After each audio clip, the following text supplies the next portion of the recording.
Muy buenos días. Le damos la más cordial bienvenida a la conferencia en línea, Últimas modificaciones a la ley que garantiza la reactivación de obras públicas paralizadas. Le saluda Cecilia Rodríguez, coordinadora de capacitación y certificación de la Dirección de Normatividad y la Dirección General de Abastecimiento, y estaré a cargo de moderar esta reunión virtual durante la presente jornada. Estas actividades se realizan como parte de labores de difusión de normativa del Sistema Nacional de Abastecimiento que ofrece la Dirección General de Abastecimiento del Ministerio de Economía y Finanzas. Asimismo, les pedimos que por favor registren su asistencia completando el link que aparece en el chat en la opción Preguntas y Respuestas del evento. Hoy nos acompaña César Fernández Gutiérrez, especialista de la Dirección de Adquisiciones de la Dirección General de Abastecimiento del Ministerio de Economía y Finanzas, y él nos va a hablar sobre las últimas modificaciones a la ley que garantiza la reactivación de obras públicas paralizadas. Adelante, César. Gracias, Cecilia. Muy buenos días con todos. Como ha señalado Cecilia, mi nombre es César Fernández, especialista de la Dirección de Adquisiciones de la Dirección General de Abastecimiento. Antes de iniciar, me gustaría agradecer a todos aquellos que nos acompañan en la transmisión el día de hoy. Para mí es un gusto volverme a encontrar con ustedes a través de este medio, más aún dada la naturaleza e importancia del tema que vamos a tratar el día de hoy. Estoy seguro que muchos de nosotros, por no decir la totalidad, hemos escuchado en algún momento, hemos leído, nos han comentado la problemática que existe el día de hoy o actualmente en nuestro país respecto a la paralización de obras públicas. Y si bien es cierto, creo yo que el principal impacto que tiene una obra paralizada, o mejor dicho, el principal impacto que se nos eh, genera o que pensamos cuando hablamos, cuando escuchamos hablar de obras paralizadas, está vinculada a un impacto económico, ¿no? Pero no debiéramos dejar de lado también otros problemas que acarrea la paralización de obras públicas, que tiene que ver con un tema de impacto social. Obviamente es evidente que uno de los principales problemas está vinculado al tema económico. ¿Por qué? Porque la reactivación de una obra paralizada tiene un gran impacto económico para el Estado peruano, pues se trata de volver a contratar algunas prestaciones que quizá en su momento ya se dieron. Por ejemplo, hay que contratar la elaboración de un expediente técnico del saldo de obra, hay que contratar otros profesionales, otros servicios, otros objetos que implican un costo adicional a lo que inicialmente estaba proyectado, ¿no? Además, ello sin contar obviamente que en muchas ocasiones reactivar una obra paralizada implica corregir aquellas partidas que fueron mal ejecutadas o incluso corregir o reconstruir aquella infraestructura que debido al tiempo que se encuentra o se ha encontrado paralizada la obra, probablemente ya esté deteriorado o no esté funcionando. Entonces, obviamente, el principal impacto, como les señalo, puede ser un tema económico, pero hay que tener en cuenta también que una obra paralizada acarrea otros problemas, como también les señalaba, el tema del impacto social. ¿Por qué?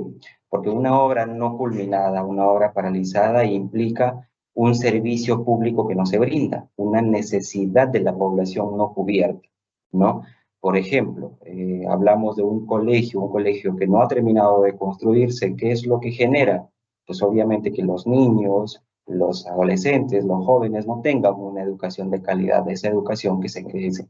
Lo mismo sucede, por ejemplo, cuando hablamos de hospitales. Un hospital no construido implica que el servicio de salud no se brinde correctamente, ¿no? O simplemente no se brinde porque no hay una infraestructura justamente para brindar este servicio. Entonces, como les señalo, la problemática que acarrea una obra paralizada implica obviamente grandes problemas para el Estado peruano. Hay que tener en cuenta que en el marco de esta exposición y de la norma que vamos a desarrollar, una obra paralizada se refiere a aquella obra que luego de haber iniciado su ejecución física, por algún motivo, por alguna razón, hay distintas razones que generan esto, pero por algún motivo esta ejecución dejó de darse. Mejor dicho, no hay una ejecución física de un periodo, desde hace algún tiempo hacia acá, lo cual obviamente genera todos los problemas que les he señalado. Entonces, a raíz de ello, en el año 2022, el Poder Ejecutivo trabajó en un proyecto de ley y se emitió una ley, que es la Ley 31589. Esta es una norma que desarrolla o que tiene las herramientas que las entidades pueden aplicar para poder reactivar las obras públicas paralizadas. Esta norma, a lo largo de estos más de 2 años, ha sido modificada en distintas ocasiones. Una de estas últimas modificaciones se ha dado hace poco, en agosto, a fines de agosto, se publicó el decreto legislativo 1636 que modifica esta ley de obras paralizadas, que es lo que nos trae el día de hoy para poder comentar justamente esta modificación. Sin embargo, para poder entender la finalidad que tiene, o dicho, esta modificación, para poder entender, es mejor es necesario poder explicar, poder hacer un repaso general de las disposiciones que tiene esta ley. Más adelante vamos a explicar a detalle cuáles son estas principales modificaciones, cuáles son estas incorporaciones, nuevas herramientas que se han incorporado a las que ya tenía plasmada o regulada esta norma hasta antes de esta última modificación. Ahora, como les señalaba, vamos a hacer un repaso general sobre las disposiciones que tiene esta norma. Una de ellas, para poder entender la naturaleza de esta norma, de la Ley 31589, incluida todas sus modificaciones, hay que entender cuándo es que una obra pública se considera paralizada en el marco de esta ley, ¿no? Para ello hay que tener en claro, en principio, cuáles son las modalidades de construcción, por así decirlo, a las cuales le resulta aplicable esta ley. Para ello tenemos, como ven en pantalla, dos grandes frentes, ¿no? Por un lado, el lado izquierdo, tenemos dos modalidades: las obras paralizadas que iniciaron o que se contrataron mediante la Ley de Contrataciones del Estado, y aquellas intervenciones que están en el marco de la reconstrucción con cambios. Específicamente, para el marco de esta norma, se refieren a las intervenciones de reconstrucción mediante inversiones, que son las IRIS, que se encuentran en el Plan Integral de Reconstrucción con Cambios. ¿Por qué están juntos en este lado, el lado izquierdo, estas dos modalidades? Porque los criterios o los requisitos que dispone esta norma para que se deban cumplir para poder aplicar sus disposiciones son muy parecidas en ambas modalidades. Mejor dicho, son iguales en este caso, ¿no? Ahora, ¿cuáles son las condiciones que establece la norma, es decir, la Ley 31589, para poder determinar que una obra se encuentra paralizada? En el caso del lado izquierdo, como les señalaba, que nos referimos a aquellas que fueron contratadas por Ley de Contratación del Estado o aquellas intervenciones, aquellas IRIS del PIRC, el requisito es que la obra cuente con un avance físico mayor o igual al 40%. Por eso yo les señalaba al inicio que una obra paralizada en el marco de esta norma implica que luego de iniciada su ejecución física, por algún motivo se paralizó.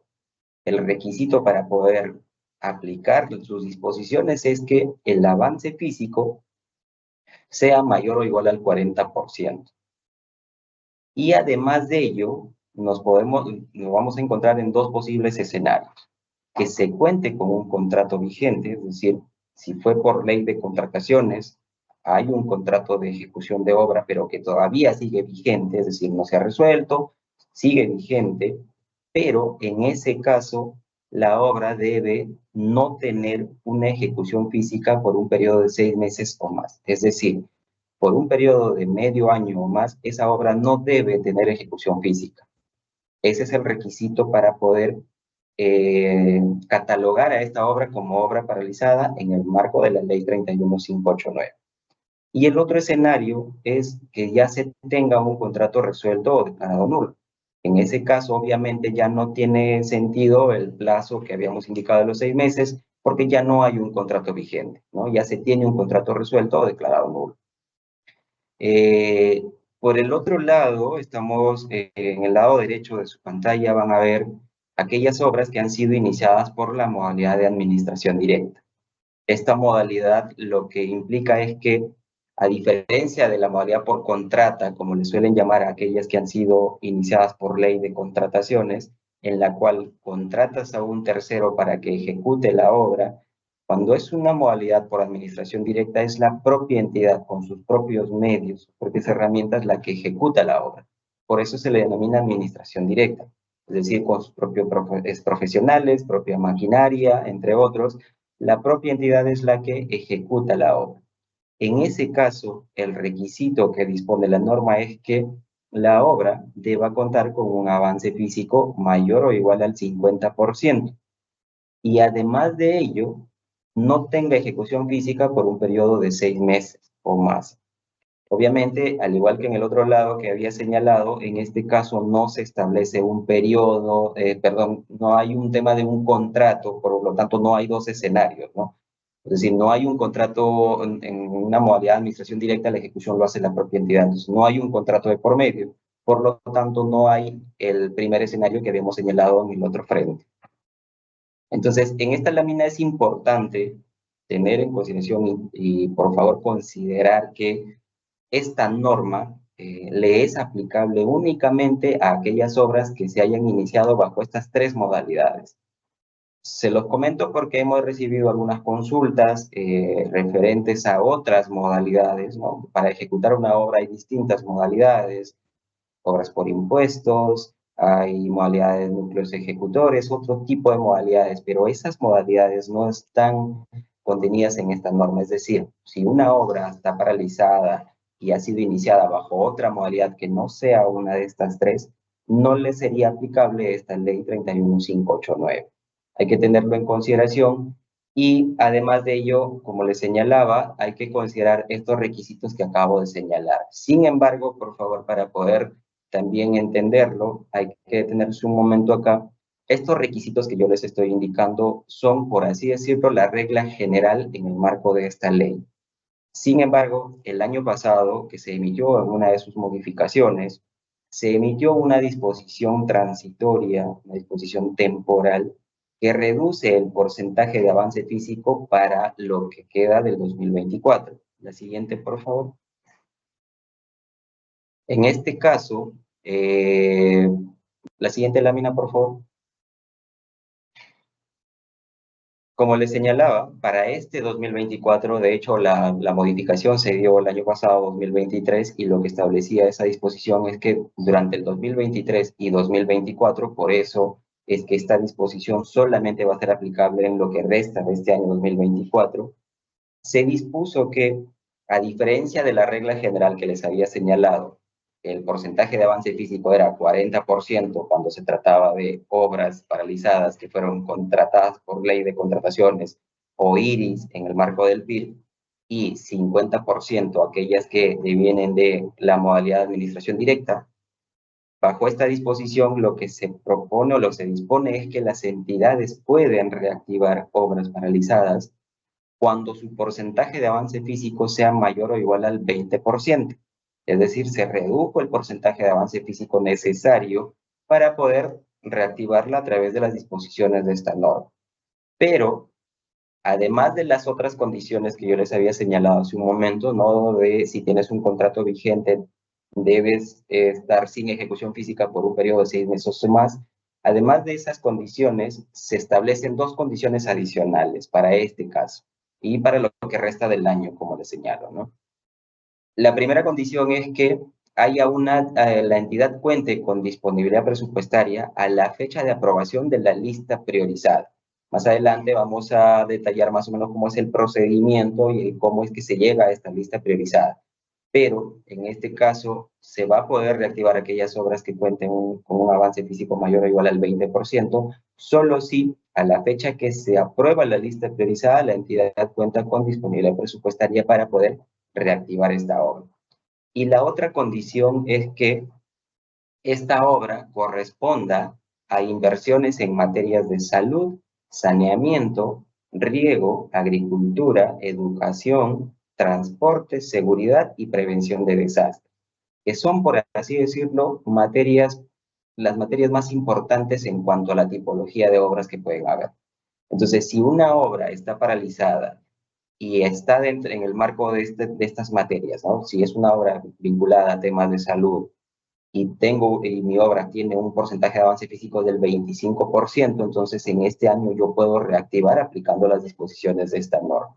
A partir del próximo año, esta disposición ya no va a estar vigente y por lo tanto regresamos a la regla general, es decir, 40% o 50%, depende de la modalidad de inicio de ejecución de la obra.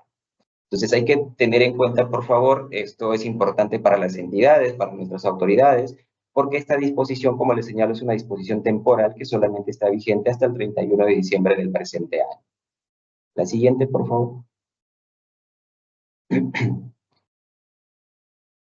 Una vez conocido cuáles son los requisitos para poder aplicar las disposiciones de reactivación que tiene esta ley, la ley 31589, hay que tener en cuenta también que la reactivación de una obra en el marco de esta normativa se da, por así decirlo, en dos etapas.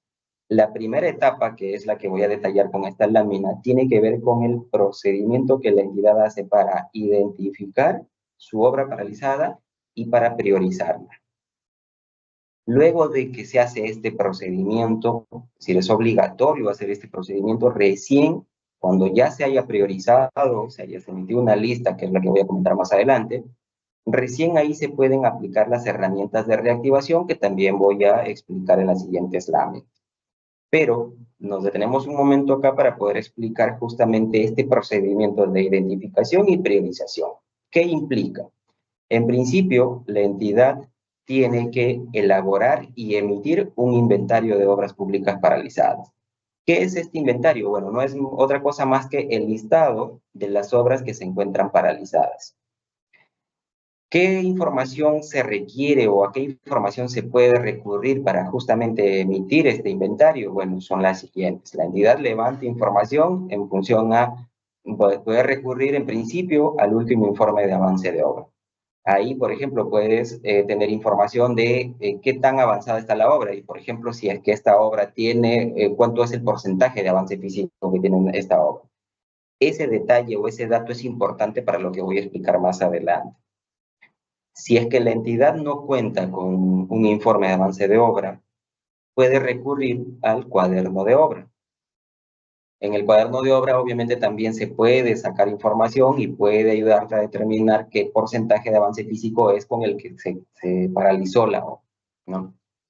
Si en caso la entidad no tuviese estos dos documentos, es decir, el último informe de avance de obra o el cuaderno de obra, la entidad puede levantar un acta indicando esta problemática y en esa acta va a indicar de qué documentación, con qué documentación cuenta y digamos qué información es con la que cuenta y le ha permitido determinar, por ejemplo, cuánto es el porcentaje de avance físico de la obra. Ahora, ¿por qué le decía que este dato del porcentaje de avance físico es importante para los siguientes pasos? ¿Por qué? Porque en la modificación del año pasado de esta norma, se dispuso que en este inventario, y ojo, por favor, acá es importante que me presten atención, solamente en esta primera parte se pueden incluir obras que no cumplan con la condición del porcentaje de avance físico que habíamos señalado. ¿Qué quiere decir ello? Que cuando la entidad elabore su inventario de obras públicas paralizadas, va a incluir todas las obras que se encuentren paralizadas indistintamente del porcentaje de avance físico. Es decir, si yo tengo una obra paralizada y veo que la obra tiene solo el 10% de avance físico, igual lo incorporo como parte de este inventario.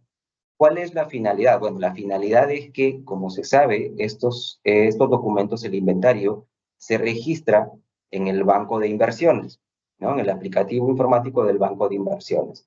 Obviamente, el contar con la información de la totalidad de obras nos permite o permite a quienes manejan, en este caso, en el Sistema Nacional de Programación Multianual de Inversiones, les va a permitir contar con un panorama general, con el problema, con una mirada total, es decir, se va a tener el registro de la totalidad de obras que se encuentran paralizadas. Otro punto importante, señores, que me gustaría también que ustedes puedan entender es que esta norma o estas disposiciones son de obligatorio cumplimiento. Es decir, la entidad se encuentra obligada a registrar, en caso obviamente cuente, a elaborar este inventario en donde liste sus obras que se encuentran paralizadas. En este inventario, como le señalo y reitero, solamente para efectos de este inventario se incorporan todas las obras paralizadas, indistintamente del porcentaje de avance físico. Ya eso se incorporó, como les señalo, en una modificación que se hizo en el 2023. Desde ese entonces hasta ahora, el inventario debe contener la totalidad de obras públicas paralizadas.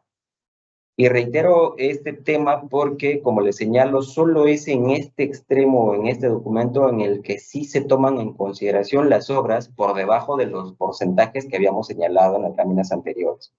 ¿Por qué? Porque el siguiente paso, una vez que la entidad ha elaborado su inventario y ha registrado su inventario en el banco de inversiones, acá también un punto importante, cuando se trata de las IRIS, esta documentación no se registra en el banco de inversiones. Las IRIS del Plan Integral de Reconstrucción con Cambios se registran en la sede digital de la entidad ejecutora. No hay obligación, mejor dicho, estos documentos correspondientes a este tipo de intervenciones en el marco de la reconstrucción con cambios no se registran en el banco de inversiones. En cambio, las otras dos modalidades sí, es decir, aquellas que iniciaron por ley de contrataciones y aquellas que iniciaron por modalidad de administración directa. Entonces, una vez que la entidad haya emitido y publicado este inventario, el siguiente paso es que el titular de la entidad sobre este listado determina a qué obras de este listado se le va a emitir un informe de estado situacional. ¿Qué es este informe de estado situacional? Bueno, es un documento que, como su nombre lo indica, permite conocer en ese momento cuál es la situación actual de la obra. Va a permitir conocer, por ejemplo, cuál es el avance real de la obra, cómo están las partidas ejecutadas, si hay partidas que de repente se han ejecutado pero están mal hechas, que hay que rehacerlas. Toda esa información técnica, información económica es lo que contiene este informe de estado situacional.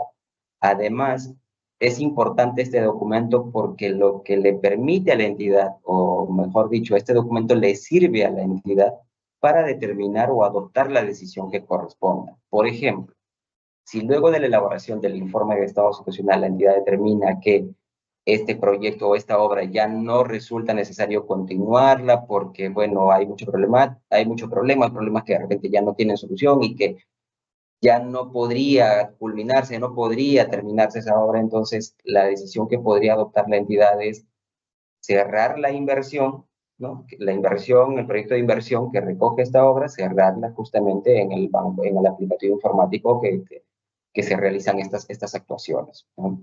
Otra de las decisiones que le permitiría a la entidad, por ejemplo, adoptar a través de este informe es justamente reactivarla, es decir, aplicar las disposiciones que tiene esta norma para poder reactivarla y poder culminar con su construcción.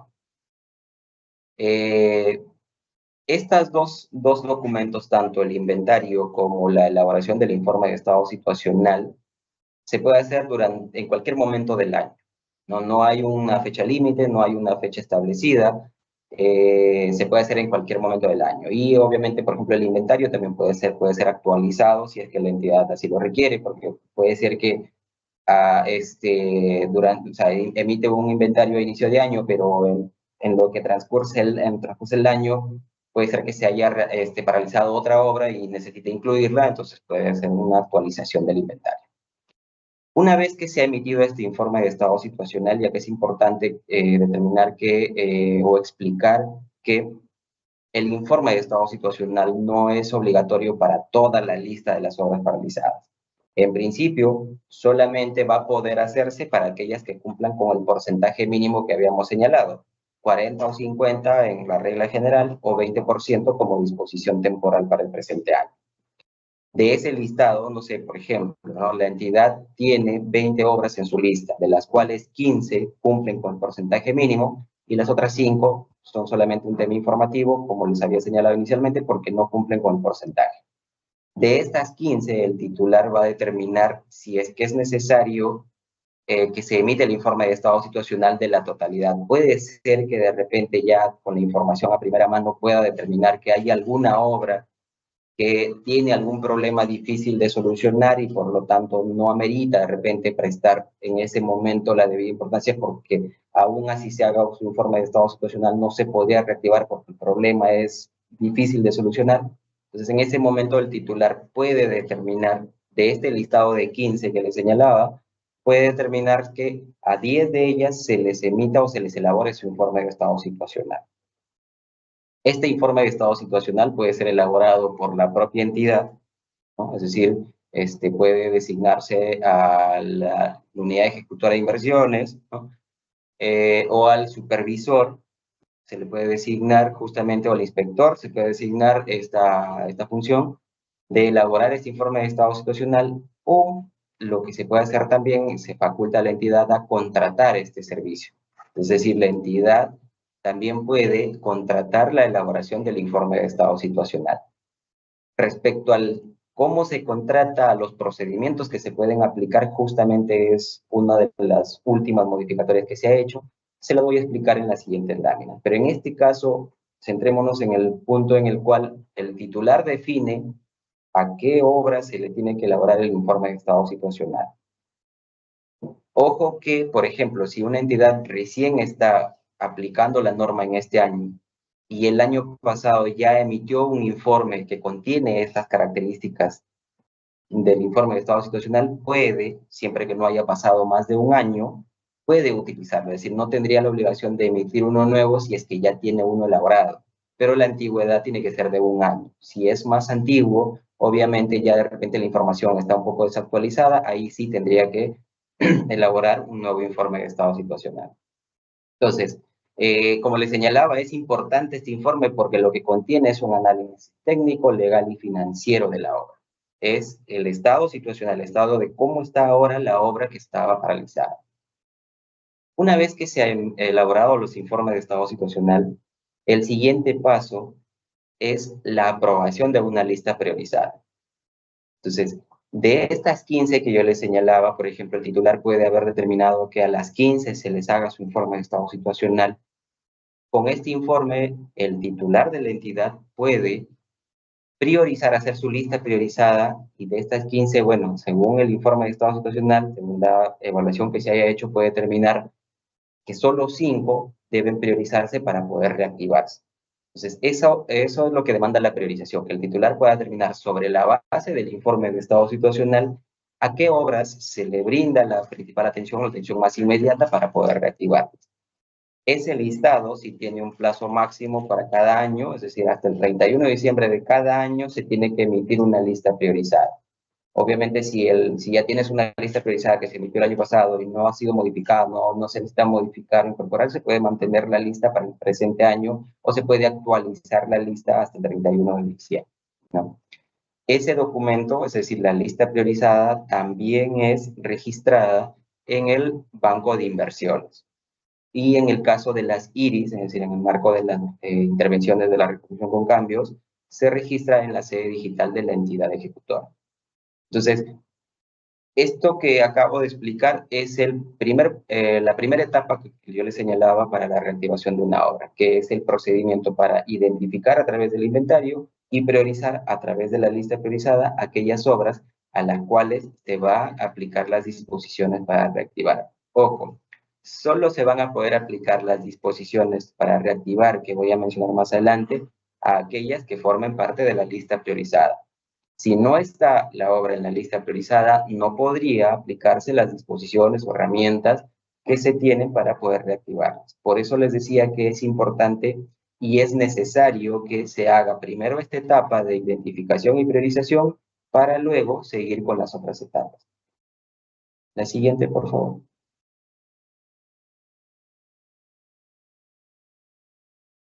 En esta lámina voy a señalar lo que les mencionaba, el tema de las herramientas que brinda esta norma para poder reactivar las obras paralizadas.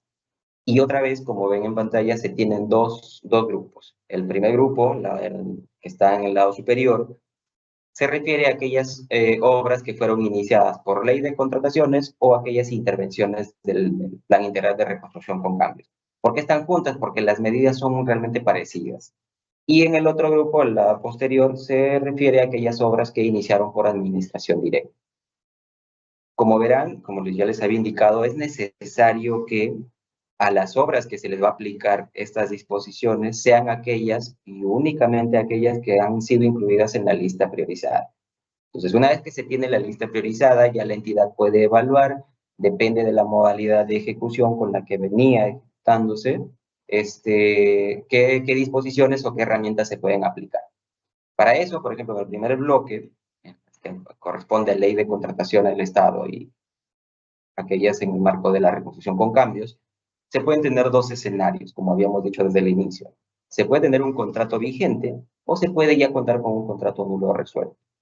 En el primer caso, es decir, que se cuente con un contrato vigente, se tienen dos pasos, dos posibles pasos que la entidad puede determinar. Puede reanudar el contrato, para lo cual la norma establece un procedimiento en el cual se invita o se propone al contratista la continuidad de la ejecución, lo cual podría implicar, por ejemplo, posibles modificaciones al contrato, ¿no? Porque que devienen del análisis que se haya hecho en el informe de estado situacional. Por eso es importante este documento, porque te va a permitir determinar qué aspectos se requieren modificar, arreglar o ejecutar. Entonces, se propone al contratista, se le da un plazo para que responda. Si es necesario, obviamente, se tienen que modificar el contrato, y si es que el contratista acepta, se reanuda la obra, ¿no? Y se continúa con su ejecución.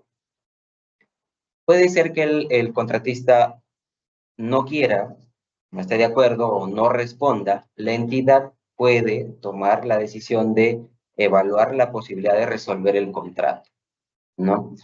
O simplemente, como ven ahí, es reanuda o resuelve, es decir, puede ser que la entidad no vaya por el primer paso, decida simplemente o de frente evaluar la posibilidad de resolver el contrato. Ahora, acá es un punto importante. Tanto la posible modificación del contrato como la posible resolución del contrato se realizan siguiendo las disposiciones de la norma que le resulte aplicable. No se ha establecido acá un nuevo supuesto para resolver un contrato, no, la resolución del contrato se da de acuerdo a las cláusulas del propio contrato y de acuerdo a la norma que le resulte aplicable. ¿Por qué digo la norma que le resulte aplicable? Porque recordemos que hemos dicho de que esta norma es aplicable para aquellas obras que hayan iniciado por ley de contratación del Estado. No he dicho específicamente la ley número 3225, que es la que está vigente. ¿Por qué? Porque pueden ser obras que hayan sido iniciadas con otra norma de contratación del Estado, es decir, puede ser la norma que estuvo vigente antes de la 3225 y también le resultan aplicables estas disposiciones. Por eso es importante que tanto las modificaciones contractuales como la resolución del contrato se efectúen siguiendo las disposiciones o cláusulas del propio contrato y la norma que le resulte aplicable. Si se inició con la ley 3225, le aplicarán las disposiciones que tiene esta norma y su reglamento, es decir, la ley número 3225 y su reglamento, respecto a las modificaciones contractuales y respecto a la resolución de contratos. O puede ser que haya sido con la norma anterior y tendrás que, obviamente, evaluar la posibilidad de resolver, pero siguiendo los lineamientos o disposiciones de esa norma. Lo mismo sucede en el caso de la reconstrucción por cambios, que tiene una normativa también especial y hay que seguir justamente lo que establece esa norma para estas posibilidades, ¿no? De modificación contractual o resolución del contrato. Ahora, en el supuesto de que la entidad, a raíz de este primer escenario, resuelve el contrato, o puede ser que ya cuente con un contrato resuelto o declarado nulo, la norma, la ley de obras paralizadas, y ahí justamente lo que ven en rojo es lo que se ha incorporado en esta última modificación que se hizo en agosto. La ley faculta a las entidades a contratar los objetos que son necesarios para la reactivación de la obra. Cuando hablo de objetos me refiero a las consultorías de obra para la elaboración del expediente técnico del saldo de obra, para la supervisión de esta elaboración, para la ejecución de la obra y también para la supervisión de esta ejecución. Esos son los 4 objetos, por así decirlo, principales, ¿no? Que van a darse en el marco de la reactivación de una obra. Esos 4 objetos, la norma te establece que se puede optar por 2 alternativas, o contratar directamente o aplicar un procedimiento especial de selección. Y esto es lo que se ha incorporado en esta última modificación. Se ha incorporado la posibilidad de que la entidad evalúe la aplicación de un procedimiento especial de selección. En las siguientes láminas voy a dar más detalles sobre este procedimiento y, digamos, un comparativo entre la contratación directa. Todavía no vayamos, por favor, la previa, lámina previa, por favor. Entonces, como les señalaba, si ya la entidad cuenta con un contrato nulo o resuelto, tiene dos alternativas: contratar directamente o puede aplicar un procedimiento especial de selección. Como les señalo, más adelante voy a mencionar las características de cada uno de ellos, y un punto importante que es justamente la discrecionalidad que se le da a la entidad para poder elegir por uno u otro, que también se lo voy a explicar más adelante. Entonces, la entidad puede, como les señalaba, estos objetos, ¿no?, los objetos vinculados a la reactivación, puede contratar a través de estos procedimientos de selección. Otro punto importante también que se incorporó hace algún tiempo, no en esta última modificación, según una previa, es que las entidades, en el marco de aquellas obras que iniciaron por ley de contrataciones, ojo, esto sí aplica solamente para esta modalidad, las entidades tienen la posibilidad de contratar la ejecución de este saldo de obra a través de la modalidad de diseño y construcción. ¿Qué implica, más o menos de manera general, el diseño y construcción? Implica que la entidad pueda contratar a un solo proveedor para que te elabore el informe, el expediente técnico, que es el diseño, y te construya, es decir, te ejecute la obra, ¿no? Entonces, esa modalidad hasta hace algún tiempo solamente estaba limitada para ciertas entidades, pero eso lo menciono en el marco del régimen general de contrataciones públicas, es decir, ley 3225 y su reglamento. Pero fue modificado, y digamos que con las últimas modificaciones que se han hecho a ese reglamento y a esta ley específica, la ley de obras paralizadas, actualmente cualquier entidad, es decir, gobiernos locales, gobiernos regionales, gobiernos del nivel nacional, pueden aplicar esta figura del diseño y construcción. Es decir, se puede considerar la posibilidad de contratar el diseño y construcción, la elaboración de expediente más ejecución a un solo contratista. Muchas veces esta figura o esta modalidad es importante porque la responsabilidad, por así decirlo, cae en un solo contratista, que es el que va a elaborar el expediente y va a ejecutar la obra, ¿no? Y además puede ser que aminore tiempos porque es mejor que contrates a alguien, en algunas ocasiones, obviamente esto está sujeto a evaluación de la entidad, pero puede ser mejor que de repente contrates a un solo proveedor en una sola contratación, a diferencia de que contrates primero a quien te elabore el expediente, te apruebas el expediente y recién vayas por el procedimiento para seleccionar a quien te ejecute la obra. Entonces, esto es importante, por favor, consideren esta disposición. Puede ser aplicable para cualquier entidad, siempre y cuando cumpla con las condiciones que establece en el reglamento de la ley 3225. Hay ciertas condiciones, como por ejemplo que el valor referencial o el valor del proyecto de la obra tenga que ser o corresponda a una licitación pública, ¿no? Esa es una de las condiciones, por ejemplo, que establece. Tiene otras condiciones, tiene otros requisitos, tiene otros lineamientos para ejecución. También existe la posibilidad en una última modificación del comúnmente llamado fast track, pero obviamente esa figura solamente sí está limitada para ciertas entidades que están justamente contenidas en el reglamento de la ley número 3225.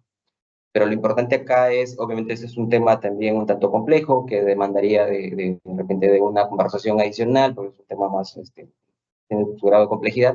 Pero lo importante acá es que se considere que esa es una modalidad que también puede aplicarse en la reactivación de obras públicas paralizadas, el diseño y construcción. Ahora, en el segundo bloque, en el bloque posterior, en la parte posterior, tenemos aquellas obras que iniciaron por la modalidad de administración directa. En este caso hay que tener en cuenta que la ley de obras paralizadas, la ley número 31589, también ha incorporado ciertos temas, la última modificación ha incorporado también el procedimiento especial de selección. Acá, para aquellos que de repente ya conocían esta norma, hasta antes de su modificación, para esta modalidad ya se tenía un procedimiento especial de selección, pero era un procedimiento especial de selección que solamente era una medida temporal, solamente iba a estar vigente hasta el 31 de diciembre de este año.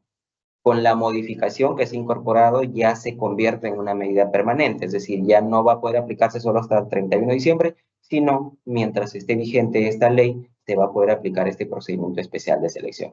Entonces, ¿qué es lo que nos dice la norma respecto a esta modalidad? La entidad, bajo una decisión de gestión, obviamente, puede evaluar la posibilidad de, como se trata de una obra que fue iniciada por administración directa, la entidad puede evaluar la posibilidad de cambiarla de modalidad, es decir, dejar la administración directa y ir para la otra modalidad, que es por contrata, por así decirlo, ¿no? En ese caso, lo que te dice la norma es que si la entidad decide hacer ese cambio, puede contratar los objetos que había señalado hace un momento, vinculados a la reactivación, expediente técnico, el saldo de obra, ejecución y las supervisiones que correspondan. Puede aplicar las disposiciones de la ley del régimen general, me refiero a la ley de contrataciones del Estado, a la ley 3225, que es la norma vigente. Puede aplicar alguna de estas disposiciones, alguno de estos procedimientos que están establecidos en esta norma, o puede aplicar el procedimiento especial de selección que les estaba señalando. Tiene una particularidad porque en este caso, solo para este caso, sí tiene un tope en el monto de las contrataciones, que se los voy a comentar más adelante. Pero en principio se tiene como que dos alternativas. Puedes ir por los procedimientos o modalidades que establece la ley de contratación del Estado, siguiendo sus requisitos, siguiendo sus condiciones, o puedes aplicar el procedimiento especial de selección, ¿no? En este caso también puede ser que hay escenarios en los cuales la entidad venía contratando o venía ejecutando por administración directa la obra, pero quizá la consultoría para la supervisión de esa obra sí lo contrató en el marco del régimen general de contrataciones públicas. Puede ser que la entidad haya tenido un contrato de supervisión. En ese caso, para ese objeto y para ese escenario, la norma lo que establece es que la entidad tiene la posibilidad de poder reanudar ese contrato, ¿no? Si es que el contrato está vigente, es decir, tenías un contrato de supervisión que, porque se paralizó la obra, todavía está vigente, no se ha ejecutado, obviamente no está siguiendo con con la ejecución como tal, porque la obra está paralizada. Si el contrato está vigente, la entidad puede aplicar el mecanismo para reanudar su ejecución. Es decir, la anterior, por favor, todavía no. Es decir, la lámina anterior, por favor. Como les señalaba, si es que se tiene un contrato vigente, ¿no?, la entidad puede invitar o proponer al contratista la continuidad de este contrato, ¿no?, con lo que puede implicar de repente modificaciones y demás. Y si de repente el contratista no acepta o no está de acuerdo, se puede evaluar la resolución del contrato, ¿no? Como les había señalado también, por favor tengan en consideración, en esta resolución o posible modificación, es necesario que se sigan las disposiciones de la norma que le resulte aplicable. En ese caso, si es que el contrato se resuelve luego de este trámite, ¿no?, la entidad tiene la posibilidad de contratar directamente este objeto, la supervisión, porque se tenía un contrato previo que ha sido resuelto, o puede aplicar el procedimiento especial de selección, como les señalaba, ¿no? Entonces, tengamos en cuenta que, como les había indicado, esta norma, la Ley de Obras Paralizadas, tiene ciertas herramientas y las herramientas se van a aplicar de acuerdo a la modalidad de la obra, modalidad de ejecución. Entonces, eso más o menos es lo que estoy tratando de explicar en esta lámina. Consideren ello, va a depender de la modalidad, va a depender de que la obra esté en la lista priorizada para poder ver qué herramienta puedo utilizar para reactivar. Otro punto importante en este caso es que, como sabemos, en el régimen general, cuando yo me refiero al régimen general de contratación pública, me voy a referir específicamente a la ley 3225, que es la ley de contratación del Estado que está actualmente vigente. Es cierto que se ha emitido hace poco también una nueva ley de contrataciones, pero obviamente esa norma todavía está pendiente de reglamentar y todavía no entra en vigencia. Entonces, la ley de contratación del Estado actualmente vigente es la ley 3225. Cuando me refiero a régimen general, me estoy refiriendo a esa norma en específico. Entonces, si vamos al tema del régimen general, sabemos que cuando se ejecuta una obra, depende del monto de la obra, y eso se lo indica todos los años en la ley de presupuesto, hay un tope para definir si se puede designar a un inspector o si obligatoriamente se tiene que contratar un supervisor, ¿no? En el marco de la ley de obras paralizadas, ese tope no se da. Es decir, que implica que la entidad, si así lo decidiera, puede designar un inspector o un equipo de inspectores sin importar el monto del saldo de obra. Aún si supera este tope, que le señalo en el régimen general, en este marco, que es un marco especial, sí se puede designar un inspector o un equipo de inspectores indistintamente del monto del saldo de la obra. Otro punto importante también es que si la entidad, por ejemplo, decide contratar un supervisor, pero ese procedimiento para contratar de repente le toma tiempo y ya necesita ejecutar porque ya tiene el contratista para la ejecución de la obra, puede designar el inspector o equipo de inspectores en tanto culmina la contratación del supervisor. Entonces hay que considerar que esta es una regla especial también que se da en el marco de esta situación excepcional que es la reactivación de obras públicas paralizadas. La siguiente, por favor. La siguiente lámina, por favor. Ahora, en la siguiente lámina lo que vamos a ver ya es un poco entrar a detalle a los procedimientos de selección que la entidad puede aplicar, que en principio, como le señalaba, uno de ellos, que es el procedimiento especial de selección, que es el que está al lado derecho, es el que se ha incorporado con la última modificación hecha en agosto último, ¿no? Acá es importante tener en consideración, como ven en la parte superior de la lámina, cuando hablamos de objetos, se ha consignado ahí 3 objetos. ¿Por qué es importante acá tener en cuenta esto? Porque cuando hablamos del informe de estado situacional, este informe de estado situacional, como recordamos, está en la primera etapa de la reactivación, es decir, en la etapa de la identificación y priorización. Se ha puesto acá también con afán de poder explicar que para la contratación, porque yo se los comenté hace un momento, que la entidad podía elaborar propiamente el informe de estado situacional o podía contratar su elaboración. Para contratar su elaboración, la entidad puede contratar directamente o puede aplicar el procedimiento especial de selección. Estas dos formas, dos procedimientos de contratación, procedimientos de selección, se pueden aplicar también para los objetos que les había dicho de aquellas obras que iniciaron por ley de contrataciones del Estado, ¿no? Es importante porque en la siguiente lámina vamos a hablar de aquellas que vienen de la modalidad de administración directa. ¿Y por qué se ha hecho en láminas distintas? Porque en el caso de la administración directa tienen una regla especial que en este caso no. Pero nos detenemos un momento en este caso, ¿no? Acá estamos hablando de los dos procedimientos de selección que la entidad puede aplicar, ya sea para contratar la elaboración del informe de estado situacional o para contratar los objetos para reactivar las obras que iniciaron por ley de contratación del Estado. A eso, justamente los objetos 2 y 3 son los objetos a los que me refiero, ¿no? Elaboración de expediente técnico al saldo de obra o estudios especializados que están vinculados a dicha finalidad, así como la supervisión de dicha elaboración o la ejecución del saldo de obra y su supervisión. Entonces, yo había indicado de que la entidad tenía la facultad de poder elegir entre uno u otro, es decir, contratación directa o procedimiento especial de selección. ¿Qué implica la contratación directa? Para esto hay que tener un poco, digamos, voy a dar un detalle adicional que es, se aplica una contratación directa que está regulado en el régimen general, ¿no? Que es la ley 3225. Pero tiene sus condicionantes, tiene sus condiciones especiales para este régimen excepcional de reactivación de obras públicas paralizadas, que se los voy a tratar de explicar así de manera rápida. En el régimen general, cuando un contrato está ejecutándose y se resuelve el contrato o se declara nulo el contrato, hay una posibilidad en que la entidad pueda continuar con la ejecución de estas prestaciones pendientes sin necesidad de hacer un nuevo procedimiento de selección.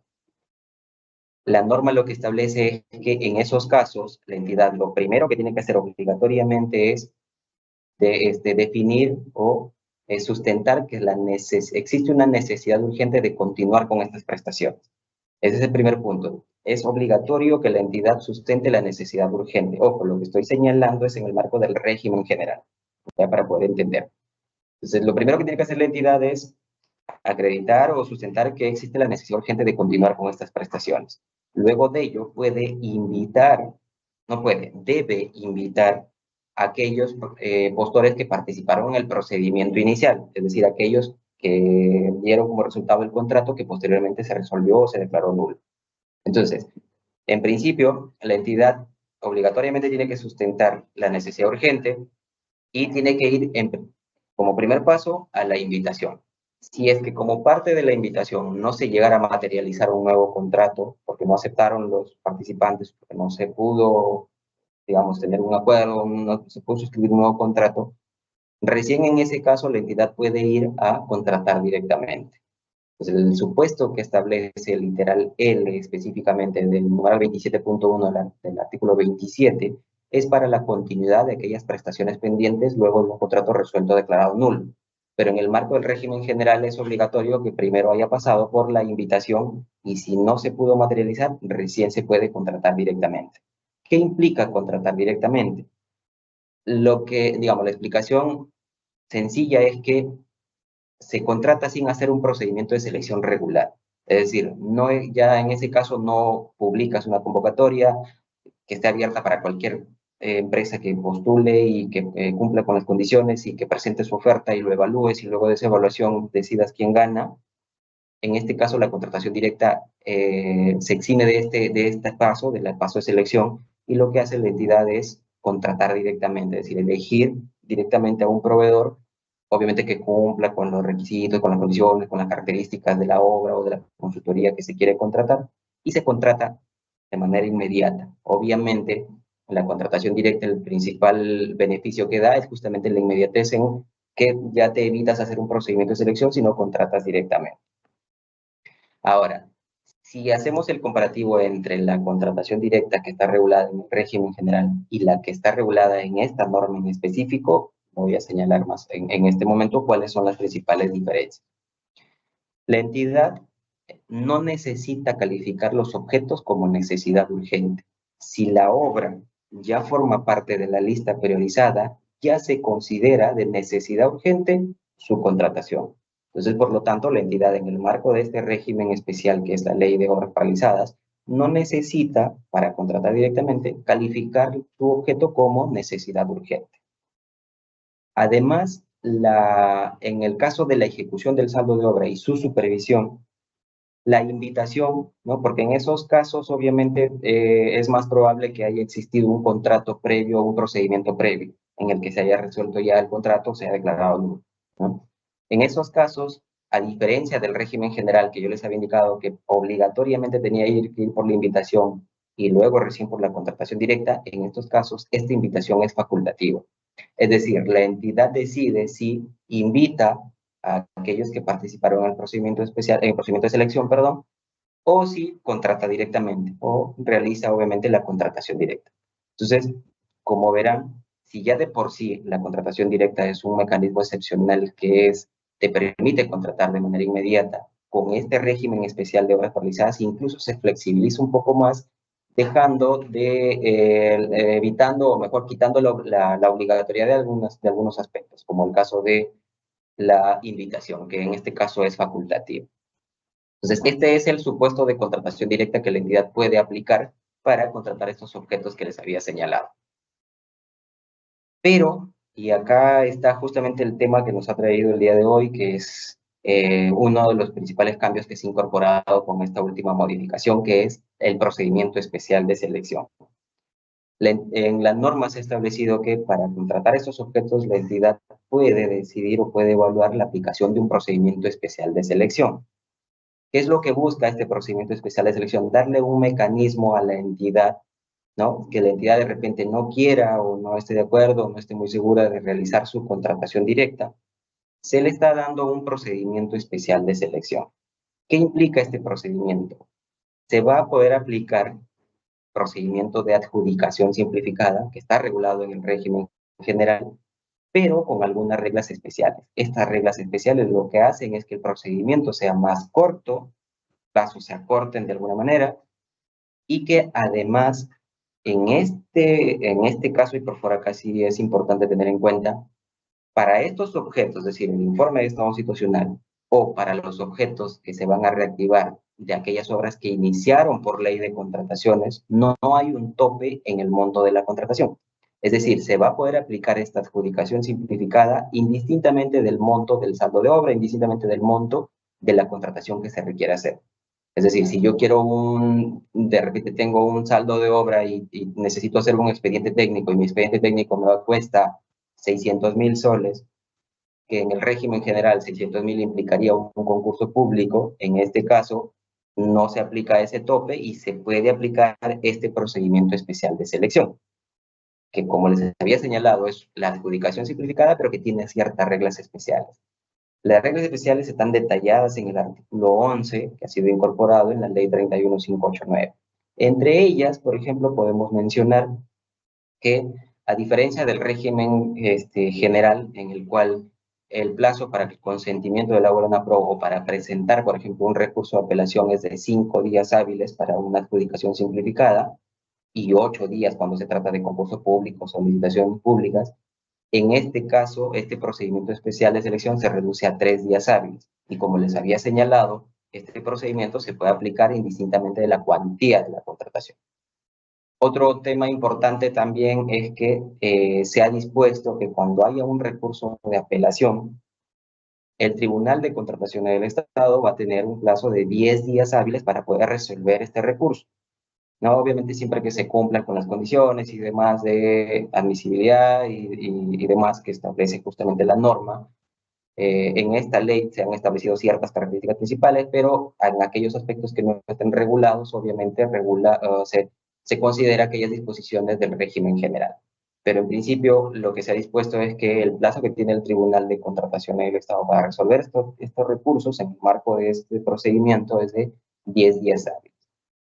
Se han establecido también reglas para poder, por ejemplo, tener los criterios de desempate, ¿no? En el tema de los criterios de desempate se van a mantener según la cuantía, es decir, si la cuantía de la contratación corresponde a una licitación pública, se aplican los criterios de desempate que están en el régimen general para una licitación pública.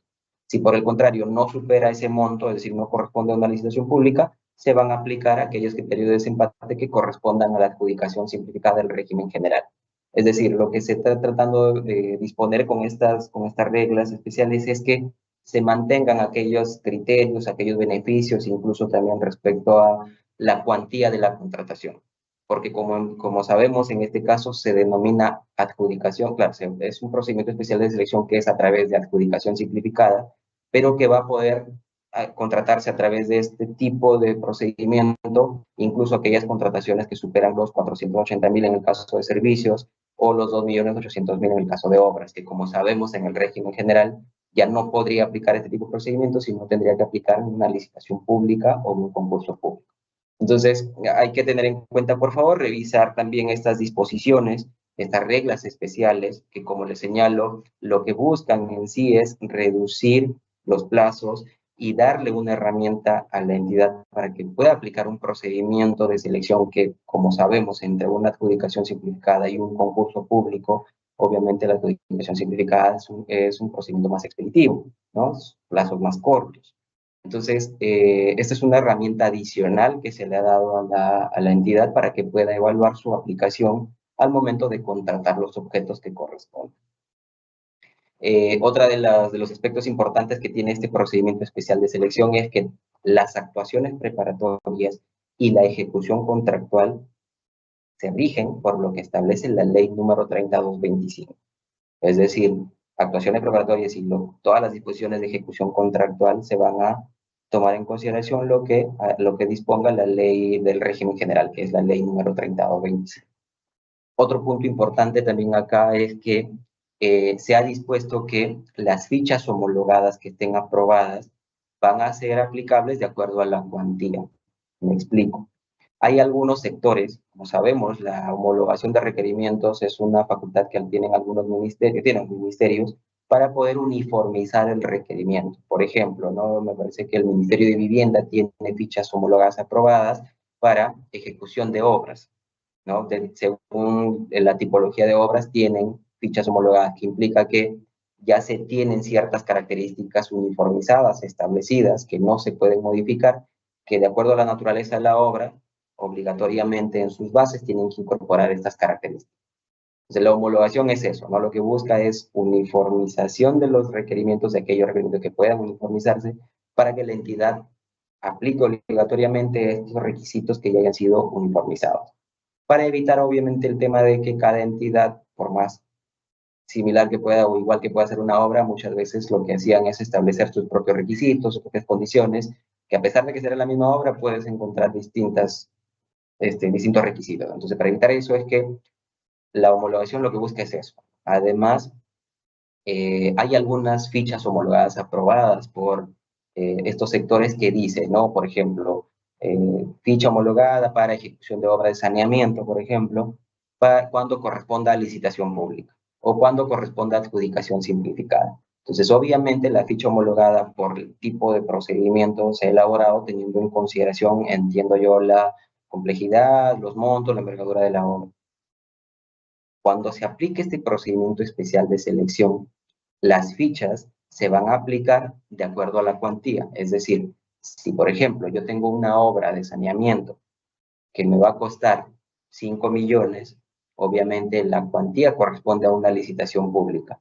Yo me voy al sector y el sector tiene una ficha homologada para licitación pública, como mi obra voy a realizarla a través del procedimiento especial de selección, pero la cuantía corresponde a una licitación pública, tengo la obligación de utilizar la ficha homologada que corresponde a esa licitación pública. Si por el contrario mi obra es de 2 millones, porque en el régimen general el monto correspondería a una adjudicación simplificada, entonces voy a verificar si es que el sector tiene una ficha homologada y dice específicamente para adjudicación simplificada, utilizo esa ficha. Entonces, ahí hay que tener en cuenta, por favor, que la ficha homologada, ambas fichas se van a tener que utilizar obligatoriamente de acuerdo a la cuantía de la contratación. Es importante también recalcar que en estos procedimientos especial de selección se ha dispuesto también la supervisión del organismo supervisor de contratación del Estado. Es decir, en este tipo de procedimientos también tiene competencia OCE para poder supervisar. Otro punto importante de este procedimiento especial de selección es que, por ejemplo, los requisitos de calificación, se ha dispuesto que todos los requisitos de calificación se acrediten para la suscripción del contrato. Es decir, durante el procedimiento de selección, estos requisitos se van a poder acreditar con declaración jurada. Entonces, por lo tanto, obviamente lo que se busca es dar un procedimiento que reduzca los plazos, que lo vuelva más expeditivo y que obviamente aminore justamente como señalo los plazos, que permita contratar de manera célere y digamos cumpliendo con la finalidad de la norma, que es la reactivación de la obra como tal. Un punto importante acá también, por favor, a considerar es que en el artículo 11 también, cuando se habla del procedimiento especial, se ha dispuesto el criterio discrecional, la discrecionalidad para que la entidad pueda aplicar alguno de los procedimientos de selección. Acá es importante, ¿por qué? Porque no es que con el procedimiento especial de selección, que es un procedimiento, por así decirlo, competitivo, no se está diciendo que ahora la entidad solo va a tener que ir por ahí porque entendemos que muchas veces las entidades le tienen cierto temor a aprobar contrataciones directas porque puede prestarse a suspicacias, pero en realidad la norma ya establece acá y faculta a las entidades a contratar directamente, da los detalles, incluso te evita tener ciertos sustentos que sí tendría que hacerse en el régimen general. Por lo tanto, mientras se haga de manera transparente, mientras se siga las disposiciones de esta norma, no tendría que haber ninguna observación, ningún cuestionamiento de por qué voy por contratación directa en lugar de ir por procedimiento especial de selección. Los dos procedimientos están, digamos, como alternativas para la entidad y la entidad puede elegir por alguno de ellos, cualquiera de ellos. No debiera tomarse en principio decir, no, mejor me voy por el competitivo porque así me evito problemas. No debiera ser así. En realidad tendría que la entidad analizar una decisión de gestión de la propia entidad para poder determinar qué procedimiento es el más adecuado. Si vamos por la contratación directa, sabemos que la contratación es más célere. Si vamos por el procedimiento especial de selección, aún a pesar de que se han reducido los plazos, tiene sus etapas, tiene su procedimiento que va a tomar más tiempo en comparación de la contratación directa. Entonces, la entidad tiene la libertad de elegir uno u otro y sí se ha dispuesto justamente esta discrecionalidad. ¿Qué es lo que se ha indicado en esta norma? A efectos de brindar un respaldo legal en la toma de esta decisión, es decir, la entidad va a tomar la decisión de ir por un lado o por otro, o por cualquiera de estos procedimientos. Para brindar un respaldo legal en esta decisión, se ha dispuesto que la decisión discrecional de aplicar alguno de estos procedimientos de selección se toma en observancia a los criterios establecidos en la cuarta disposición final complementaria, atribución complementaria final de la Ley 29622, que es una ley que modificó la Ley Orgánica del Sistema Nacional de Control, ¿no? ¿Y qué es lo que dice esta disposición? Lo que señala es que en los casos en los que la legislación vigente, una norma, autorice a los funcionarios expresamente algún grado de discrecionalidad, como lo es en este caso, para determinada toma de decisión, los órganos del Sistema Nacional de Control, que son los OSI, no pueden cuestionar su ejercicio por el solo hecho de tener una opinión distinta. Entonces, por lo tanto, tales decisiones, ¿no?, solo pueden observarse si fueron tomadas sin una consideración adecuada de los hechos o riesgos en el momento oportuno o por los resultados logrados según los objetivos y metas planteados, o cuando, en los casos que la normativa permita varias interpretaciones, la decisión sea parte de la interpretación adoptada por el órgano rector que es competente de la materia.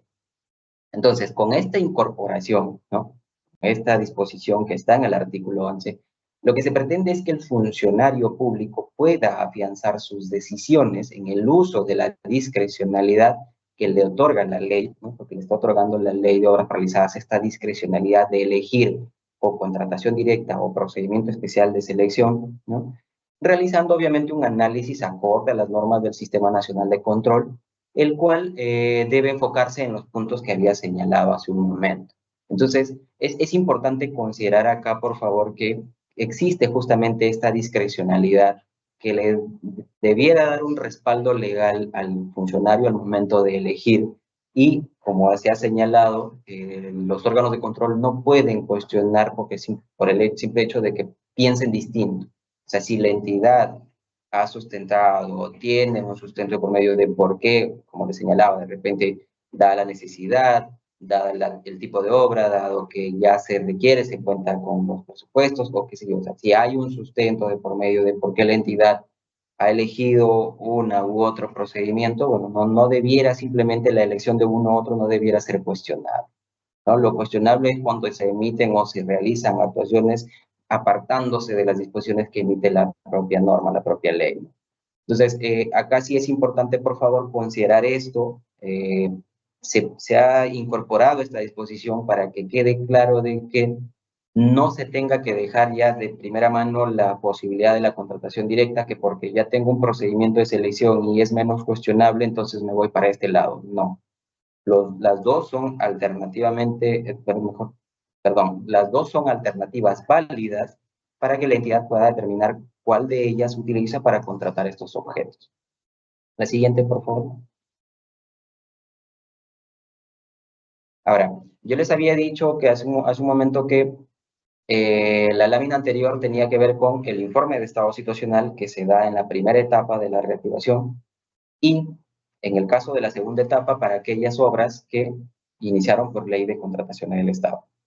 En esta lámina está aquellas, digamos, en el caso de aquellas obras que están paralizadas pero que iniciaron por administración directa. ¿Y por qué es que, como les señalaba, por qué es que se ha hecho de manera diferenciada? Porque en este caso no se habla expresamente, por así decirlo, salvo en el caso del contrato de supervisión. En los otros objetos no se habla de o no se establece la contratación directa como tal. Porque como les señalaba, se supone que al ser administración directa no hay un contrato previo y por lo tanto no hay un contrato resuelto. Entonces, en este caso, las alternativas que da la norma para los objetos que vemos ahí, que es elaboración de expediente y estudios especializados, o la supervisión de esa elaboración, o la ejecución del saldo de obra, o la supervisión cuando no se haya tenido un contrato previo, ¿no? La entidad tiene la potestad de, o mejor dicho, dos alternativas. Ir por el régimen general, procedimiento de selección que están regulados en la ley 3025, o aplicar el procedimiento especial de selección. En este caso, para esta modalidad, sí tiene una particularidad. El procedimiento es el mismo que explicaba hace un momento, la adjudicación simplificada, con reglas especiales, con el tema de los plazos más cortos, pero en este caso, por favor, importante tomar en cuenta, solo es aplicable, ¿no?, que en aquellas contrataciones que no superen los 10 millones de soles en el caso de obras y los 480.000 soles en el caso de servicios de consultoría de obra. Entonces, solamente para cuando se trate de reactivar obras bajo la modalidad que, bueno, que venían dándose por modalidad de administración directa, solo para esta modalidad se ha establecido tope. Para la otra modalidad, es decir, de ley de contrataciones, ahí no hay un tope y se puede, como les había señalado, utilizar la adjudicación simplificada con reglas especiales sin límite de monte. Para este caso, en específico, sí. Por favor, hay que tener en cuenta ello para evitar de repente confundir o de repente tomar decisiones que vayan más allá de lo que establece la propia norma. Entonces, aclarando, o mejor dicho, resumiendo, este procedimiento especial de selección para el caso de obras que iniciaron por administración directa se aplica única y exclusivamente cuando la contratación no supere los 10 millones en el caso de obras y 480.000 soles en el caso de servicios. Si llegase a superar, ya podría evaluar utilizar los procedimientos de selección que establece la ley de contrataciones del Estado.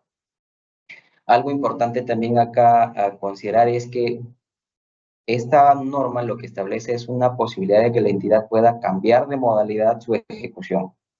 Es decir, la entidad puede, bajo su análisis, continuar la ejecución de esta obra bajo la modalidad de administración directa.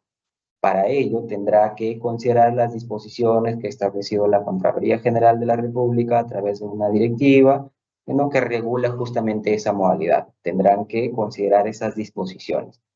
Estas disposiciones de acá, de esta ley, son cuando la entidad haya decidido cambiar de modalidad, dejar la modalidad de administración directa e ir por el régimen general o ir por el procedimiento especial de selección. Sí, por favor, tengan en cuenta ello.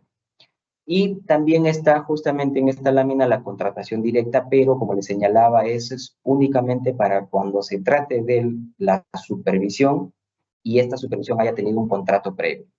Obviamente, digamos, como les había señalado, puede ser el escenario que se esté ejecutando la obra por administración directa, pero que la entidad haya decidido contratar la supervisión a través de la ley de contratación del Estado y ese contrato es el que se haya resuelto. Entonces, en este escenario se puede aplicar la contratación directa o, si la entidad decide, el procedimiento especial de selección, siempre y cuando cumpla con ese tope, ¿no? En este caso también consideremos que esta decisión de ir por uno u otro procedimiento de selección es una decisión discrecional de la entidad, que aplica también bajo esos criterios que había señalado en el marco del Sistema Nacional de Control. La siguiente, por favor. En esta lámina se ha tratado de consignar una diferencia, o mejor dicho, una especie de cuánto serían un ahorro, son referenciales obviamente, en días hábiles respecto al procedimiento especial de selección comparado con el régimen general, con los procedimientos del régimen general de contratación. Obviamente, en el primer caso, en la parte superior, están consignados los plazos cuando en el procedimiento de selección no hay un recurso de apelación. Si se dan cuenta, obviamente, el plazo se evidencia una reducción de plazo cuando se compara con el concurso público o licitación pública, ¿no? En el caso, por ejemplo, ¿no? Para el caso de obras, el plazo, por así decirlo, ideal que podría demandarnos una adjudicación simplificada con reglas especiales sería de 23 días hábiles. En el caso del régimen general, una adjudicación simplificada puede darse en 25 días hábiles. Ahí hay 2 días hábiles, como les señalo, no es mucho la diferencia, pero sí se nota más digamos, la reducción de plazos cuando lo comparamos con una licitación pública o un concurso público. En el caso de obras, la licitación pública puede darse hasta en 55 días hábiles. Comparado con los 23 días hábiles, pues estamos hablando de más o menos 32 días hábiles de ahorro en plazo. Sin embargo, tengan en cuenta que, como les señalo, estos plazos son netamente referenciales, son plazos ideales, ¿no? porque obviamente durante el procedimiento puede que se den otras situaciones que no permitan cumplir. Por ejemplo, ¿no? Acá se ha considerado que la evaluación y la calificación y el otorgamiento de la buena procede en un día, pero puede ser que a la entidad le demande de más tiempo. Sin embargo, para efectos de poder demostrar que este procedimiento especial de selección tiene plazos más cortos, incluso que la adjudicación simplificada del régimen general, y obviamente que la licitación pública o concurso público, obviamente, con ese afán se ha puesto en esta lámina, ¿no? Más evidente también en la reducción de plazos está cuando se trata de, o cuando haya un recurso de apelación, ¿no? En ese caso, por ejemplo, una obra, más o menos estamos hablando de que se podría adjudicar o suscribir el contrato en un plazo de 33 días hábiles, incluso incluido el recurso de apelación.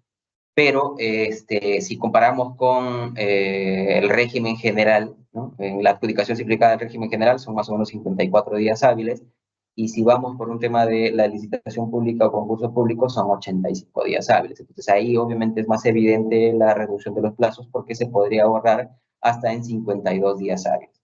Esos son, por así decirlo, en esta lámina lo que se ha intentado señalar o consignar ahí es justamente una reducción que podría darse respecto del procedimiento especial de selección. Como les señalo, son plazos referenciales, pero de todas maneras nos ayudan a difundir justamente el beneficio de este procedimiento especial de selección. Ojo, como les señalaba y vuelvo a reiterar, no quiere decir que si se ha incorporado este procedimiento especial de selección, la entidad deba tenerle mayor temor a la contratación directa. No. Como les había señalado, las dos son alternativas válidas. La entidad puede ir por uno o por lo otro y no tendría que haber mayor observación, mayor cuestionamiento por el simple hecho de que la entidad haya decidido ir por uno y no por el otro, ¿no? Eso más o menos quería aclarar en este punto. La siguiente, por favor. La siguiente lámina, por favor. Ahora, para ya ir cerrando, como les señalo, la principal modificación que se ha hecho con este último decreto legislativo en agosto ha sido la incorporación de este procedimiento especial de selección como una herramienta adicional, ¿no? Es una herramienta adicional a la que ya contenía la norma hasta antes de esta modificación. Este es un punto para recordar que esto no ha sido modificado, esto ya está vigente desde incluso cuando se creó, se emitió por primera vez la norma ya por el 2022, que tiene que ver con medidas que permiten disminuir el riesgo de que la obra se vuelva a paralizar. Y estas medidas están vinculadas en principio con una figura que debiera también tomarse en consideración por las entidades porque los beneficios que trae consigo son bastantes, que es la Junta de Resolución de Disputas, ¿no? En este caso, a diferencia del régimen general en el cual actualmente la obligatoriedad para una Junta de Resolución de Disputas en el caso de ejecución de obras es para aquellos contratos que superen los 20 millones, en este caso, cuando se trate de obras paralizadas y se trate de un contrato nuevo, es decir, se suscriba un nuevo contrato, el monto mínimo para poder establecer como obligatorio la Junta de Resolución de Disputas es 5 millones. Es decir, si mi nuevo contrato para el saldo de obra supera los 5 millones, obligatoriamente se tiene que incorporar la cláusula de la Junta de Resolución de Disputas. En cambio, si es un contrato que se reanuda, es decir, recuerdan que había un escenario en el cual se podía tener un contrato, digamos, se va o se le indica al contratista, se propone al contratista la continuidad y acepta, como parte de esas posibles modificaciones contractuales es facultativa la incorporación de la Junta de Resolución de Disputas. Entonces, en este caso es facultativo cuando el contrato se reanuda. Pero si es un contrato nuevo, ahí sí, por encima de 5 millones es obligatoria la Junta de Resolución de Disputas. Recordemos también que en el marco de las últimas modificaciones que se han hecho al régimen general, en el reglamento de la ley 3225, se incorporó, como habíamos dicho, algunas reglas o algunas modificaciones respecto al diseño y construcción. En ese caso, una de las modificaciones que se agregó es que cuando la entidad contrate a través de la modalidad de diseño y construcción, siempre y en todos los casos, tiene que incorporar la Junta de Resolución de Disputas. Entonces acá también se aplica eso. Si la entidad decide reactivar su obra a través de la modalidad de diseño y construcción, obligatoriamente va a tener que incorporar la Junta de Resolución de Disputas, ¿no? Entonces hay que tomar en cuenta esas últimas modificaciones también que están en el régimen general, por favor. Y el otro tema importante es un tema vinculado a las medidas cautelares, ¿no? Que se han establecido ciertas reglas especiales para la interposición de medidas cautelares, que lo que buscan es precisamente pues, evitar que esta figura sea mal usada para poder detener la continuidad de la ejecución con los riesgos que trae pues, consigo el que una obra no termine de ejecutarse. Entre ellos, pues se ha establecido delimitaciones competenciales, jurisdiccionales, es decir, se ha establecido pues, que la solicitud de esta medida cautelar solo pueda ser interpuesta en el domicilio o donde quede el domicilio de la entidad contratante, ¿no? Y evitar pues que te interpongan recursos o medidas cautelares en un departamento que está, o sea, mejor dicho, en otro departamento distinto al donde estás ejecutando la obra, por ejemplo, ¿no?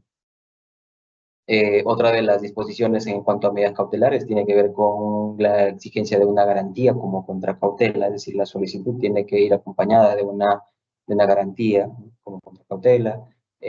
También las disposiciones de que quien resuelva este recurso, pues el tribunal arbitral, árbitro único, debe emplazar a la entidad, ¿no? Es decir, trasladar a la entidad la solicitud para que la entidad tenga la posibilidad de defenderse, pues, de sustentar o poder justamente justificar de repente la no aprobación de esta medida cautelar, ¿no? Otro punto importante también es que quien resuelva esta solicitud tiene la obligación de hacer una evaluación previa a la resolución de cuán perjuicioso puede resultar esta medida con el interés público, ¿no? Entonces, son temas importantes que ya seguramente muchos de ustedes ya lo han visto, lo han leído, porque estas son disposiciones que ya vienen vigentes desde cuando se emitió la norma en sí, ¿no? La siguiente, por favor.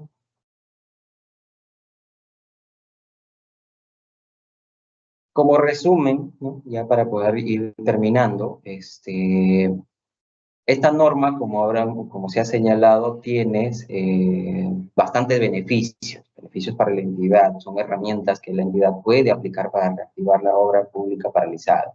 Y como había señalado, tiene por un lado medidas permanentes y tiene una medida temporal. La medida permanente está pues vinculada al procedimiento que les había dicho que era la primera etapa de identificación y priorización de las obras paralizadas. Tiene herramientas contractuales ágiles para reactivar obras públicas paralizadas que fueron contratadas por ley de contrataciones o que fueron contratadas bajo la modalidad de administración directa.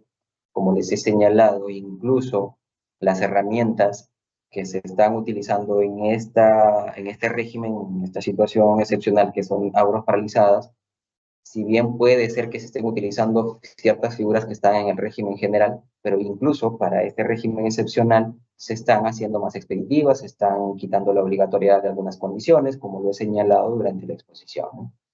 Y como medida temporal, pues considerar, por favor, justamente lo que les señalaba, lo del porcentaje de avance físico, ¿no? Que para este año, solo lo que va, digamos, hasta 31 de diciembre, se pueden reactivar aquellas obras que estén por encima del 20%. ¿No? Porque la regla general, como les había señalado, era 40 o 50% según la modalidad de la obra, pero para este año sí se pueden reactivar aquellas que estén por encima del 20%. Entonces, esa es la medida temporal. Con ello, digamos, he terminado la exposición. Doy pase a Cecilia para continuar con este webinar. A continuación, pasamos a nuestra ronda de preguntas. En esta sesión, nuestro panelista va a dar respuesta a las preguntas que hemos recibido de parte de nuestros participantes durante el proceso de inscripción a esta conferencia. Asimismo, les pedimos que por favor registren su asistencia completando el link que aparece en el chat en la opción Preguntas y respuestas del evento. Entonces, César, vamos a empezar con las consultas que nos han llegado, ¿no? Y empezaremos con la primera consulta. Y la primera consulta dice así, César. ¿Cuándo se aplica el artículo 5.7 o artículo 11 de la ley número 31589? Esa es la consulta. Gracias, Cecilia. Bueno, Como les había dicho durante la explicación, la consulta está vinculada justamente al tema de la aplicación de la contratación directa o del procedimiento especial de selección. Ahora, la elección de alguno de los procedimientos de selección regulados en este artículo 5, señalado la contratación directa o el procedimiento especial de selección, para que la entidad pueda efectuar sus contrataciones, recae en una decisión de gestión de la propia entidad.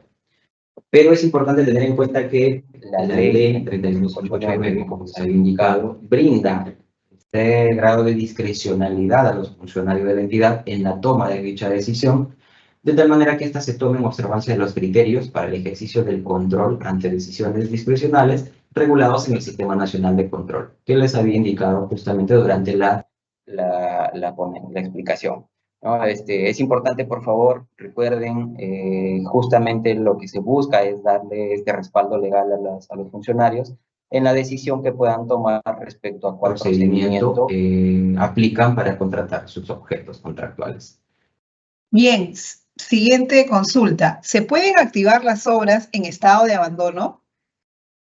Siempre que cumpla con las condiciones establecidas en el artículo 2 o en la quinta disposición complementaria final de la ley 31.589, estas son las condiciones en las que se habla de las tres modalidades, ¿no? Aquellas que iniciaron por ley de contrataciones, aquellas que iniciaron por administración directa, o aquellas intervenciones en el marco de la reconstrucción con cambios. Ahí están los requisitos, entre ellos, pues como les señalaba, el porcentaje de avance físico, la antigüedad, si es que es un contrato vigente, debe no tener un ejecutivo físico por periodo de 6 meses o más, siempre que cumpla con estas condiciones, o aquella medida temporal que les había señalado, que es lo del porcentaje de avance físico, la reducción, que está dispuesta en la segunda disposición complementaria final del decreto legislativo número 1584, que va a estar vigente hasta el 31 de diciembre de este año. Una obra o cualquier obra que cumpla con esas condiciones puede ser catalogada como paralizada. Por lo tanto, podrá ser reactivada en el marco de las disposiciones que establece la ley 31.589. Entonces hay que verificar como entidad que cumpla con estas condiciones, a pesar, como no sé si la consulta va por ahí, el tema de la antigüedad, de cuándo, o mejor dicho, desde cuándo ya no está con ejecución física. Indistintamente de ello, siempre y cuando cumpla con estas condiciones, se va a poder aplicar las disposiciones para su reactivación. Bien, siguiente consulta, César. En el caso de ejecución del saldo de obra, el artículo 5, numeral 5.7 de la ley 31.589 y modificatorias, ¿permite optar por contratar directamente con un proveedor?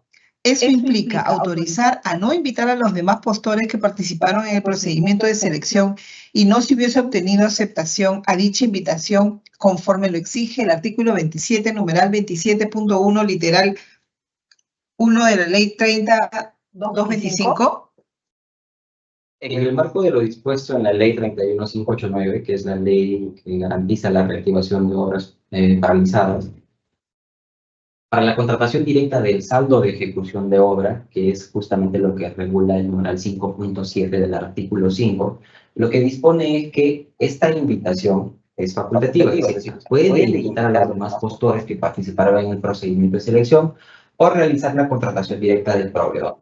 Como les había indicado, esta es una de las principales diferencias entre la contratación directa en el marco del régimen especial de reactivación de obras públicas paralizadas y aquella regulada en el régimen general de contratación del Estado, ¿no? En el régimen general les había indicado que era obligatoria la invitación. En este régimen excepcional de reactivación de obras públicas paralizadas, esa invitación es más facultativa. Bien, siguiente consulta. La DGA cuenta con un cuadro comparativo de las últimas modificaciones de la ley 31.589. Al respecto, es importante señalar lo siguiente. En la primera disposición complementaria final del decreto legislativo 1636, que es el que modificó la ley de obras paralizadas hace poco, así que se emitió, se publicó a fines de agosto, se dispone que en un plazo de 45 días hábiles de su entrada en vigencia, es decir, 45 días hábiles luego de la entrada en vigencia de este decreto legislativo, el Ministerio de Economía y Finanzas debe aprobar el texto único ordenado de la ley número 31.589. Ello porque desde la entrada en vigencia de esta ley, que fue en el 2022 hasta el día de hoy, esta norma ha tenido distintas modificaciones. Entonces, con la finalidad de compilar todas estas modificaciones en un único texto, es que justamente se ha dispuesto la aprobación de un texto único ordenado, de modo tal que se facilite la operatividad y gestión por parte de los operadores. Actualmente nos venimos venimos realizando precisamente la elaboración de este texto único ordenado que, digamos, dentro de los 45 plazos establecidos, 45 días hábiles, se estará publicando para justamente un mejor entendimiento de esta norma por parte de los funcionarios y de los operadores de la misma. Siguiente consulta, César. Las obras financiadas por el BID u otras entidades externas y paralizadas, ¿se pueden reactivar en el marco de esta ley? Como les había indicado durante la explicación, de acuerdo con lo que dispone la ley 31589, esta norma es aplicable para reactivar aquellas obras públicas paralizadas que fueron contratadas mediante la ley de contratación del Estado o iniciadas bajo la modalidad de administración directa o aquellas intervenciones que están en el marco de la reconstrucción con cambio. Entonces, estas son las tres modalidades de construcción a las cuales le resulta aplicable la ley 31589. Por lo tanto, la entidad tendrá que verificar si es que la obra paralizada está dentro de estas modalidades, porque si fuera otra modalidad, como les dije en su momento, no le correspondería o no podría aplicar las disposiciones de esta norma. En este caso, la entidad tendría que verificar si es que estas obras financiadas han sido iniciadas bajo alguna de estas modalidades. Caso contrario, no podría aplicar sus disposiciones. Bien, siguiente consulta. ¿Cómo se procedería a realizar la reactivación de las obras que están mal realizadas? Hay que recordar que, como parte del informe de estado situacional que había mencionado, las entidades en este informe de estado situacional pueden hacer una evaluación de cómo está la obra actualmente. Y esa evaluación implica, por ejemplo, la evaluación de las partidas que han sido ejecutadas, hasta qué punto ha sido ejecutado, qué es lo que falta para poder culminar la ejecución de la obra.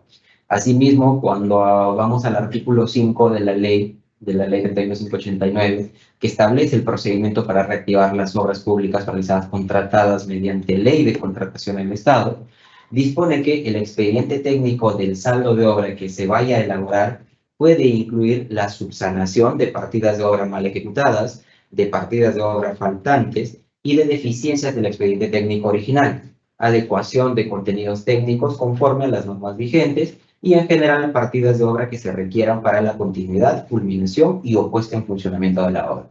Por lo tanto, como se advierte, sí es factible de que en este nuevo expediente técnico del saldo de obra se pueda incorporar o se pueda corregir aquellas partidas que quizá fueron mal ejecutadas durante la primera parte de la ejecución previo a su paralización. Bien, siguiente consulta. ¿En qué artículo de la ley 31589 se establece que es facultativo invitar a los postores que participaron en caso de contratos resueltos? Esa disposición se enmarca en lo que establece el artículo 5 de la ley 31589. Este artículo lo que establece es el procedimiento para reactivar aquellas obras públicas paralizadas contratadas mediante la ley de contratación del Estado. Y ahí se dispone que la contratación para la ejecución del saldo de obra y su supervisión, en este caso, la invitación a los postores que participaron en el procedimiento de selección es facultativa, ¿no? Como ya había señalado su momento. Bien, siguiente consulta. ¿Existe alguna limitación de años para reactivar una obra paralizada? Siempre que cumpla con las condiciones establecidas en la ley 31589 o para este año en la segunda disposición complementaria del decreto legislativo 1584, que es lo de la reducción del porcentaje de avance efectivo que les había señalado, siempre que se cumpla con esas condiciones, una obra paralizada podrá ser reactivada en el marco de esta ley, de la ley 31589, sin que se haya establecido una antigüedad máxima como paralizada. Es decir, no se ha dicho de que, por ejemplo, si se tiene una obra paralizada del 2017, una obra paralizada del 2015, 2013, siempre que cumpla con las condiciones que se establecen en la norma, podrá reactivarse aplicando sus disposiciones. Bien, Siguiente consulta. Si una obra ha sido ejecutada por cooperación internacional, ¿es posible su reactivación si la entidad decide ejecutarlo por la Ley de Contrataciones del Estado? Hablando específicamente en el marco de lo que establece la Ley 31589, como les había señalado, la entidad tendría que evaluar si es que la obra que está paralizada cumple con algo, o mejor dicho, ha sido iniciada o contratada bajo alguna de las tres modalidades que he indicado.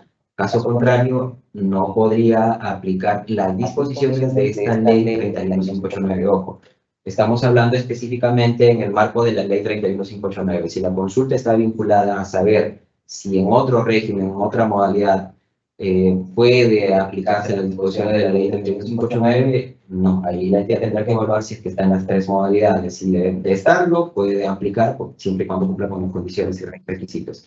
De no ser alguna de estas modalidades, no podría aplicar las disposiciones de esta Ley 31589. Muy bien. Y como última consulta, César, ¿los gobiernos locales pueden convocar obras de diseño y construcción? Sí, les había indicado durante la explicación que con las últimas modificaciones que se hicieron tanto al reglamento de la Ley de Constitucionalizada o Ley 31589, es factible que cualquier entidad pueda aplicar esta modalidad de diseño y construcción. Entre estas entidades están los gobiernos locales. Por lo tanto, los gobiernos locales o gobiernos regionales pueden aplicar esta modalidad siempre que cumplan con las condiciones y disposiciones establecidas para esta modalidad en el reglamento de la ley número 3225, Ley de Contrataciones del Estado. ¿No? Ahí están las condiciones, están los lineamientos, todo lo que la entidad debiera considerar para poder aplicar esta figura en el marco de la reactivación de obras públicas paralizadas. Bueno, con ello estamos culminando, o culmina mi presentación. Espero que les haya quedado de alguna manera claro lo que he querido explicarles. Recuerden, por favor, esta norma es bastante importante y, digamos, es necesaria su aplicación por parte de las entidades. Ténganlo en consideración. Cualquier consulta o duda también, por favor, respecto a esta norma, pueden hacerlo a través del correo dga@mef.gov.pe. Y nada, les agradezco su atención y me despido hasta una siguiente oportunidad. Muchas gracias. Muchas gracias, César, por tu participación en este evento. Agradecemos a todos los participantes por habernos acompañado en esta conferencia. Últimas modificaciones a la ley que garantiza la reactivación de obras públicas paralizadas, la misma que fue organizada por el Ministerio de Economía y Finanzas. En caso tengan consultas adicionales, pueden realizarlas a través del correo electrónico dga@mef.gov.pe, el mismo que en este momento aparecerá en pantalla. El video de la conferencia será publicado en el canal de YouTube del MEF, del Ministerio de Economía y Finanzas. Los invito a suscribirse a este canal y activar las notificaciones para recibir alertas cada vez que subamos un video. Que tengan todos muy buenas tardes y hasta pronto.